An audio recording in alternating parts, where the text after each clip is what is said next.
అకాల వర్షాలు రైతులకు కంటి మీద కురుకు లేకుండా చేస్తున్నాయి. ఈదురుగాలులతో కూడిన వర్షం కురవడంతో మొక్కజొన్న వరి ధాన్యం తడిసిపోయింది. కామారెడ్డి జిల్లాలో అకాల వర్షం కురిసింది. దీంతో కొనుగోలు కేంద్రాల్లో ఉన్న ధాన్యాన్ని కాపాడుకునేందుకు రైతులు నానా పాటలు పడ్డారు.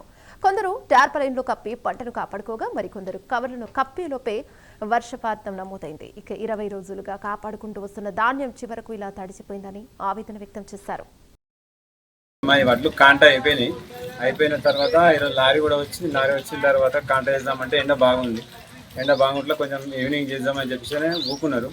ఇక అప్పటిదప్పట్లోనే మొగలైంది. వర్షం గాలి వాన బాగా వచ్చేసి ఇక ఎక్కడెక్కడ బాధలు కప్పుదామన్నా కానీ కప్పకుండా అంత స్పీడ్గా గాలి వాన వచ్చింది. అయినా కప్పేసాము. కాకపోతే ఎంత తడిసిపోయినో తెలియదు.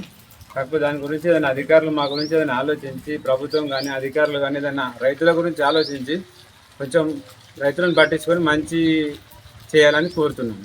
లారీలు కొంచెం తొందరగా పంపించుకుంటట్టు అధికారులు కొంచెం ఆలోచన చేసి తొందరగా పంపించాలి. అక్కడ పైనుంచి ఏమో తొందరగా కంప్లీట్ చేయమని చెప్తున్నారు. ఇక్కడ లోకల్ అధికారులు అయితే లారీలు 2 రోజులకు ఒకసారి ఒక్కొక్క లారీ అట్లా పంపిస్తున్నారు. కొంచెం అధికారులు ఇక లోకల్ అధికారులు పట్టించుకొని తొందరగా కంప్లీట్ చేయాలని కోరుతున్నాం. కాంటాయిని 291 సంచి అయింది. 116 క్వింటాల్లో 40 కిలోలు అయినా. సో 291 సంచి మళ్ళీ ఆరబెట్టుకుంటారు. ఇక మొత్తం సంచులు మళ్ళీ ఆరబెట్టమని ఇంకా ఏమీ తెలియదు. ఇప్పుడైతే మొత్తం ఎంతో కొంత తడిసిపోయినాయి. అది ఎంత తడిసినాయి అనేది ఇప్పుడు ఎండ వస్తే బాధని తెలుస్తుంది.